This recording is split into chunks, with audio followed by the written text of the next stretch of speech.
Okay, so I'm gonna be 100% honest and 100% transparent because this isn't something I normally talk about on my channel, in my videos, because it's always been something that's been a little bit uncomfortable for me to talk about, especially being the way I am and my culture and my background and all that. So I'm going to talk to you about dating. So yesterday's video kind of ended quite abruptly. I ended with the Bull and Wall Street and that little conversation I had in the park. I got back in at 8 o'clock and I kind of was just sorting myself out, kind of de-stressing and de-sweating. Basically, I was about to jump in the shower and my phone was about to die. So this is the reason why there isn't any footage. I went on a date. We were going to go for drinks, but he was going out for food, so he invited me for food. So I said yes, because I had been on my own for about nearly a week and I was starting to get a little bit lonely and I wanted to just meet someone and have a conversation that's not with myself. I went to a dim sum place and I met up with this guy who was really lovely. We ordered a few different things, some bao buns, some spring rolls, and then some like gyoza type things. I'm not entirely sure. And there were a few things that I hadn't tried before, so I tried. It was really lovely. I went to Chinatown. I said yes because I hadn't been to Chinatown yet, and I wanted to go, and it kind of killed two birds with one stone, and I got to make a friend and actually get out the house with someone else instead of just myself. So I went on the date, met the guy. The guy was really lovely. We went and had dinner, and then we went to 7-Eleven, bought some wine, and just drank the wine. So yeah, after last night, we met up again today. We went to Panera Bread, which is a chain here.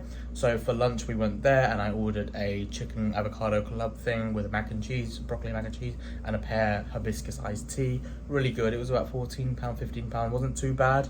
And then he had to leave later on that afternoon. So we were originally going to plan to do Central Park, but we didn't have time. Then I came back to my hotel and I did some work. I did some of my work that I get paid to do. I watched some videos. I just chillaxed, relaxed, and all that jazz. Then I just went out to Times Square because I went to Times Square last Wednesday when I arrived, but I didn't take any pictures because I was just so overwhelmed. And then I took myself out to dinner at this place called Bear Burger, which was really nice. I had a Impossible Burger with onions and like southern fried like Chipotle Southwest sauce, was really good. And just had a nice evening and just sat by Times Square for a bit. And now it's like 9 o'clock, I think. So, no, it's not. I was eating at 9, so it's about 10 o'clock. Walk time, got some water and all that stuff for the room. And I now need to pack because I leave tomorrow evening. I need to check out the hotel, I think, at 12 at lunchtime tomorrow, or maybe earlier. But my plan is tomorrow to do Central Park. Now, I could take this day and not do a lot because I've done basically everything I wanted to do so far, and I don't want to do everything here that's on my list because I want a reason to come back. And Central Park is one of the things I do want to do, so I'm going to try and do that tomorrow and rent a bike and just like explore myself. Yeah, I've left a few little bits here and there, basically everywhere. Lots of different little villages, like Soho. I don't think I've actually been to and spent time there. Like Brooklyn, I've been, but I didn't actually like immerse myself for the whole day and just like explore, which is stuff I can do next time. So I've left a lot of stuff, like itty bitty stuff, for next time. And yeah, so I need to get a packing. So I'm going to be doing my suitcase, and then I'm going to be sorting out all my stuff.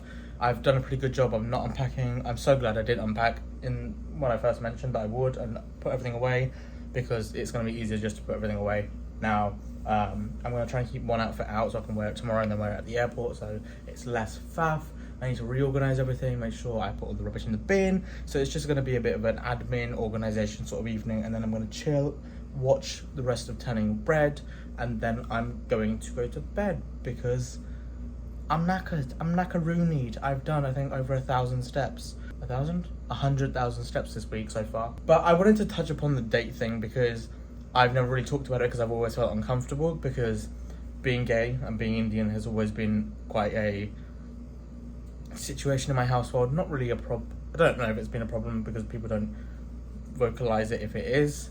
They do it kind of under their breath. But I think dating in general in cultures like mine is kind of quite embarrassing and quite like that kind of, it's just like uncomfortable to talk about. Talking about this is making me a little bit iffy. I'm uncomfortable, but I feel like it's something I need to talk about and I need to document, and I want to document because this was exciting and it was really nice to have someone to talk to and someone to kind of just have a conversation with and laugh with, because I love solo traveling. Like, I love solo traveling, but at points it does get really lonely, especially when you see people in their groups having pictures together and stuff like that. It does get to you sometimes. You're like, oh, I wish I had this to share with other people at points.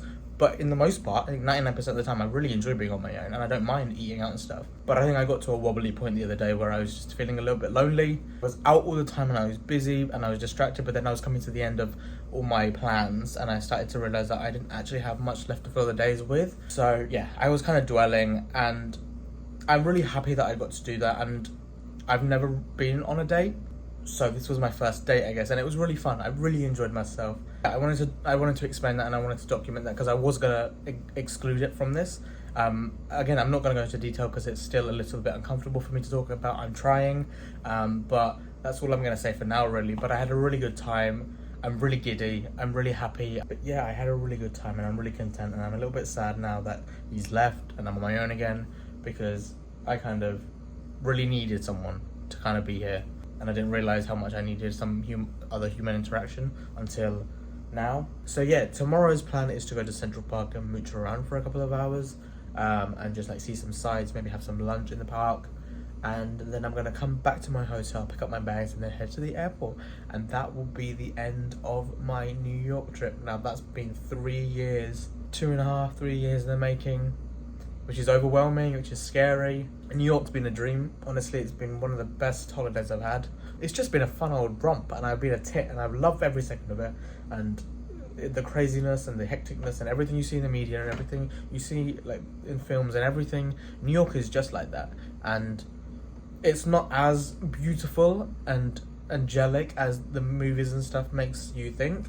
There's a lot of homelessness, there's a lot of mess, there's a lot of rubbish, there's a lot of social issues that need dealing with in terms of homelessness, mental health issues, which is very apparent when you come here.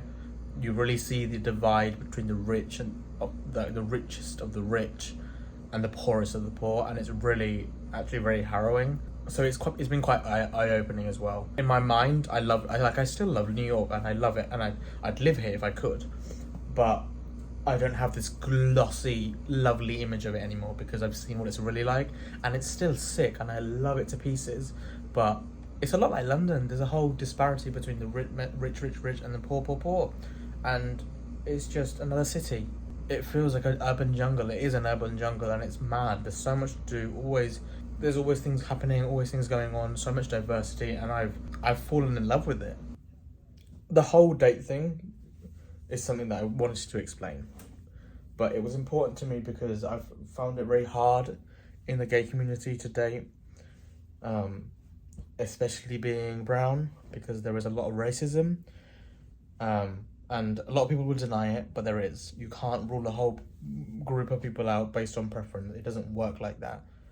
Even finding friends to go for drinks with or even have a conversation with is hard, which is why the person who said yes to go, said no to go for a drink but said yeah, let's go for food instead, made my day, made my entire week, made my entire year, made my entire life, to be completely honest, because that's a rarity. And I said this to him. I said, it's so hard for me to even have a conversation with people because people are like, you're not my type. And I'm like, why does it matter what type, if I'm your type or not, to have a conversation? Anyway, that's been my little date spiel. I hope you enjoyed that. It made me a little uncomfortable, so please go easy on me. Go easy on me, baby. I'm still a child. Didn't get the chance to feel well around me, and now it's time to choose what I chose to do.